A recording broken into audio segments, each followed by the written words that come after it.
की असं कुठचंही मैदान ढापण्याचा कितीही मोठा प्रयत्न झाला तरी तो हाणून पाडायचा.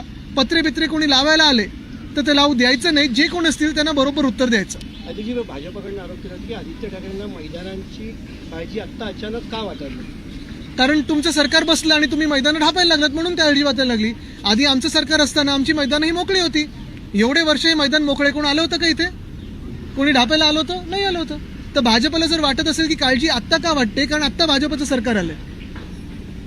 दुसरा एक महत्वाचा विषय, 24 ऑगस्टला अमरावतीच्या एका रुग्णालयामध्ये आग लागली होती व्हेंटिलेटर होती. जेव्हा त्याच्यामध्ये इन्व्हेस्टिगेशन केलं तेव्हा लक्षात आलं की व्हेंटिलेटरची वॉरंटी आहे ती संपली होती.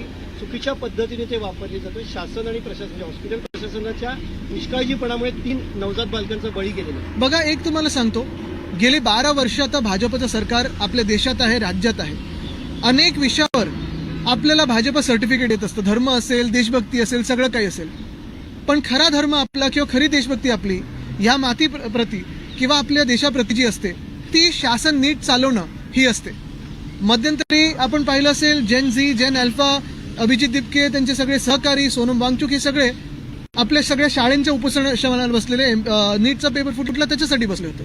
आता स्कूल ठीक करो कॅम्पेन सुरू झालंय. कितीतरी अशा गोष्टी एक्सपोज होतात आणि आता हे आरोग्य सेवेतले यायला लागलेलं आहे. एक महत्वाची गोष्ट याच्यातून येते की अनेक ठिकाणी जसं प्रायमरी हेल्थ केअर सेंटर असतील किंवा असे रुग्णालय असतील सरकारचे, खरोखर तिथे काय चालू आहे हे आता लोक पुढे यायला लागली. ही दुर्दैवी घटना आहे, पण अनेक लोक आता व्हिडिओ टाकून हे पुढे आणायला लागलेले आहेत. आदिवासी विद्यार्थ्यांचं आंदोलन सुरू आहे पुण्यामध्ये. म्हणतात की खाऊन पिऊन आंदोलन करा, तसं बघताय. कोण म्हणतंय? नरहरी झिरवळ म्हणतात, मंत्री आहेत स्वतः असं म्हणतात की खाऊन पिऊन आंदोलन करा, त्यावरती तोडगा काढला पाहिजे. मात्र मंत्रीच अशा प्रकारे, मला वाटतं आपण पाहिलं असेल, त्या दिवशी पण मी एक मतदारसंघात गेलो. खोसकर साहेबांचा मतदारसंघ होता आणि तिथे शाळेची परिस्थिती काय होती. आता आदिवासी समाजातले विद्यार्थी आंदोलन करतायत. मला वाटतं बाकीचे पण विद्यार्थी सगळीकडे आंदोलन करतायत. कुठून कुठून कुठून व्हिडिओज येत आहेत, पण सरकार अजून जागा होत नाहीये. भोजपुरी गाणं वाजवलं गेलं. कोणाच्या कार्यक्रमामध्ये? शिंदे गटाच्या कार्यक्रमामध्ये. हा, आता बरोबर बोलला. शिवसेना आहे ती, शिवसेना नाहीये आणि त्यांच्याकडून हेच अपेक्षित आहे. पण मुद्दा असा आहे की मला आता त्या खोट्या लोकांबद्दल काही बोलायचं नाहीये. आज आमचे जे विषय ते महत्वाचे आहेत. आम्ही या मुंबईचे विषय मांडत आहोत. इतर विषय ते असेच सगळे नाचगाणी करून भरकटवायचा प्रयत्न करतात. मी तुम्हाला पुन्हा एकदा या मैदानावर आणीन, कारण हे मैदान आपण पाहतोय, एवढं मोठं मस्त मैदान आहे, मातीचं मैदान आहे. जे कोणी सांगतात की आम्ही ह्याच्यात 50 कोटी टाकू, अमुक टाकू, टमुक टाकू, तुम्हाला जर काही पैसे खर्च करायचेच असतील CSR मधून इथे चांगलंच करून द्या, पण हे मैदान खुलंच राहील, हे लोकांसाठीच राहील आणि ते आम्ही ठेवू तसं. दुसरी गोष्ट, जर तुम्हाला पैसे द्यायचेच असतील महानगरपालिकेला द्या. ओपन स्पेससाठी तुम्ही द्या पैसे 50 कोटी. आदित्यजी, थोडासा राजकीय प्रश्न आहे. महाविकास आघाडीमध्ये काँग्रेस आणि शरद पवारांची राष्ट्रवादी एकत्र असं सुद्धा विजय वडेट्टीवार यांनी सुप्रिया सुळेंविषयी वक्तव्य केले की त्यांनी OBC प्रमाणपत्र त्या घेऊन बसले आणि शरद पवारांच्या काँग्रेस राष्ट्रवादीवर प्रचंड विरोध केला जातोय. महाविकास आघाडीमध्ये मिठाचा खडा नाही का, आपापसा समन्वय नाहीये का? मला वाटतं मी या विषयावर आता जास्ती बोलणार नाही, कारण मला परत आपल्याला मैदानामधून बाहेर नेण्याचं. ते राजकीय मैदान सुद्धा रोज तुम्ही त्याच्यामध्ये, हेच राजकीय मैदान आहे. आमचं राजकारण हेच आहे. लोकांचे आवाज उचलणं हाच आवाज आहे आमचा.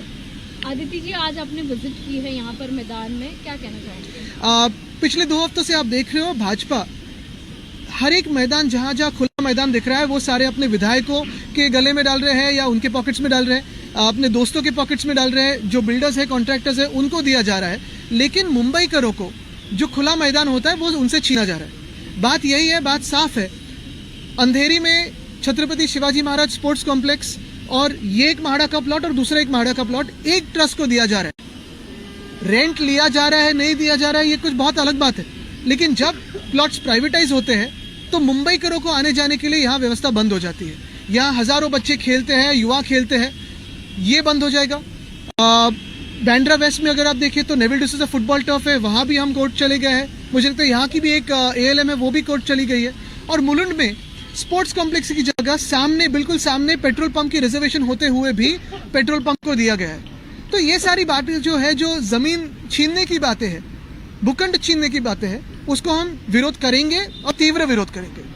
आदित्य जी, नेपाल में जो है बड़ा ये जो है फ्लैश फूड आया है, जिसकी वजह से वहाँ पर जो है करीब 160 लोगों की मौत हो चुकी है। अभी भी जो है 133 भारतीय वहाँ पे मिसिंग है। महाराष्ट्र से कुछ पर्यटक भी वहाँ पे फंसे हुए हैं। बिल्कुल, नेपाल में बहुत सारे लोग टूरिज्म के लिए जाते हैं, स्पिरिचुअलिटी के लिए जाते हैं, हाइकिंग के लिए जाते हैं, और लोकल्स भी अगर आप देखें तो कल भी बहुत सारे वीडियोस जो है बहुत ही दुख देने वाले वीडियोस थे।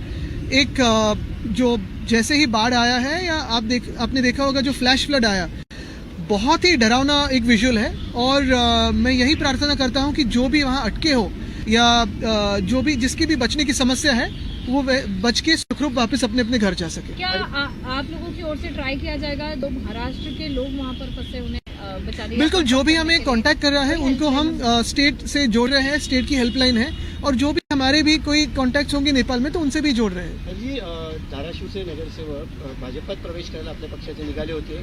अचानक असं काय घडलं, युटर्न घेऊन ते ठाण्याला आले धाराशिवरून आणि एकनाथ शिंदेच्या शिवसेना गटामध्ये प्रवेश. मला वाटतं हे सगळं घाणेरडं राजकारण आहे, त्याच्यात आता मी अडकणार नाही. हे तर घाणेरडं राजकारण आपण पाहतो 4 वर्ष सुरू आहे, पण हे घाणेरडं राजकारण जरी किती चाललं आणि तुम्ही इकडून तिकडे उड्या मारल्यात तरी देखील ही मैदानं जी ज्यांच्या घशात टाकत आहेत, ज्या भाजपला तुम्ही पाठिंबा देत आहेत, ती नैतिक जबाबदारी ही तुमची राहील की तुमच्या पुढच्या पिढीला ही मैदानं दिसणार नाहीत, कारण भाजपाने बिल्डरच्या घशात टाकलेले. काल परवाकडे मी जेव्हा MIDCला होतो, मग आधी अंबडला गेलो, चाकणला होतो, हिंजवडीला होतो, IT सेक्टर जिथे आहे, काल लोटेला गेलो. जी आपण पाहतोय तिथे वाट लावून ठेवलेली आहे उद्योग मंत्र्यांनी. एक जसं बाहेर फ्री ट्रेड अग्रीमेंट होतं तसं इथे आल्यानंतर 1500 रुपये प्रति स्क्वेअर मीटरला एक रुमाल ट्रेड अग्रीमेंट काहीतरी असं आहे. इंडियन एक्सप्रेस टॉवरमध्ये करायला लोक जातात, इंडस्ट्रियलिस्टनं जायला लागतं. त्यामुळे उद्योजकांना महाराष्ट्राच्या बाहेर जायचं. आतापर्यंत आमचा लढा हा होता की तुम्ही हे राज्य सोडून जाऊ नका, आणि तो राहणार. पण जर उद्योग मंत्र्यांकडेच आणि त्या शासनामध्ये एवढा भ्रष्टाचार चालू असेल आणि इन्फ्रास्ट्रक्चर कोलॅप्स झालं असेल तर आम्ही कुठच्या तोंडाने सांगायचं की तुम्ही इथेच राहा. प्रॉब्लेम हा होणार आहे की हे सगळे जे घाणेरडं राजकारण करून इकडून तिकडे उड्या मारतात त्यांच्यावर ही नैतिक जबाबदारी राहणार आहे की पुढच्या पिढीला आणि तरुणांना जर नोकऱ्या मिळाल्या नाहीत, रोजगाराची संधी मिळाली नाहीत तर ही जबाबदारी त्यांची राहील, तो शिक्का त्यांच्या माथ्यावर राहील. Aditya ji, MPSC drug inspector exams को लेकर जो है प्रेम प्रकरण सामने आया है, लव एंगल सामने आया है. जो लड़की है उसके पिता ने ही खुद ये पेपर 5 लाख में लीक करवाया था. क्या कहना चाहेंगे? अभी क्या कहूँ इस पे, ये एंगल तो और कहीं और लेके जाता है. लेकिन यही बात है कि जैसे नीट का पेपर का जो लीक हुआ, दुर्भाग्यपूर्ण बात यही है कि महाराष्ट्र ही उसका केंद्र बिंदु था, और अभी MPC हो, उसके पहले CET का पेपर पे भी बहुत सारे लोग सवाल उठा रहे थे. आणि नेपाळच्या पंतप्रधानांनी ट्विट करून भारताचा आभार मानले. जेव्हा भूकंप आला होता तेव्हा तुम्ही सुद्धा गेल्या वेळेला 2015 आम्ही मदत केली होती, आपण पाठवली होती. येस. आता नक्की भूमिका काय असणार आहे, कारण खूप गंभीर परिस्थिती. पहिली गोष्ट म्हणजे आता भारताकडून आणि इतर देशांकडून मदत तर चाललीच आहे. अजून जी काही नंतर मदत लागेल त्याच्यात आम्ही आमचा जो काही वाटा असेल खारीचा तो आम्ही करू शकतो. आदित्य जी, कर्नाटक के CM DK शिवकुमार जी का कहना है वंदे मातरम के हम 2 ही पैल्स जो है वो गाएंगे. उन्होंने कर्नाटक में ऐसी घोषणा की. मुझे लगता है आप 2 गांव 6 गांव जितने गाने हैं, पहली बात तो ये है कि जो रेवोल्यूशन हुआ था, जो आज़ादी मिली, वो सिर्फ 2 शब्दों पे मिली थी, वंदे मातरम. बाकी स्टैंजा कितने हैं, क्या है. दूसरी बात, जब वंदे मातरम का बिल आ रहा था तब प्रधानमंत्री महोदय और गृह मंत्री कहाँ थे.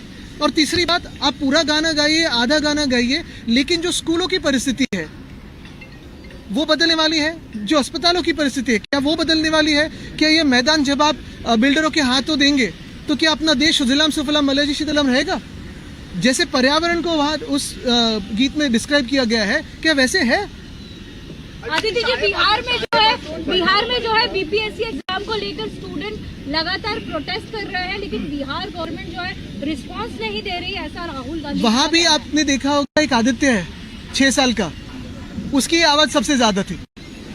नाम तो सुना होगा फिर आदित्य का आपने. सर, एक मिनिट भटकता. मैदानापर्यंत जे आहे जेन्सी पेटलेलं आहे मैदानात असो किंवा सोशल मीडियावर असो.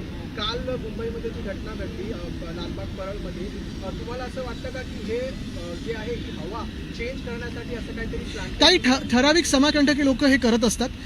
मुद्दा हा आहे की काल पोलिसांनी बरोबर चोख उत्तर दिलेलं आहे, आणि उत्तर हे प्रत्येक वेळी देत राहतील पोलीस. माझी विनंती सगळ्यांना हीच आहे की देश आता एका वेगळ्या माहोलमध्ये आहे. क्रांती ही आपण सामाजिक क्रांती घडवत आहोत. मैदानं असतील, शाळा असतील, रोजगार उद्योगधंदे असतील, मला वाटतं त्याच्यावर आपण आता फोकस करणं गरजेचं आहे. आणि जर अशी कुठे घटना घडली तर पोलीस आहेतच, नसतील तर जनता आहे. आदित्य जी, अमेरिका में जो है आरएसएस का इवेंट होने जा रहा है, उसे लेकर जो है United state commission international religion freedom जो है वो संस्था उसका विरोध करी। इसके साथ ही कांग्रेस के नेता सैम पेट्रोडा जो है वो भी विरोध कर रहे हैं, क्या कहना है? नहीं, वो उनके देश में देखे, लेकिन मैं मेरे मुंबई के मैदान देख रहा हूँ और उनकी हालत तो ठीक नहीं, तो उसी पे हम लगे हुए हैं।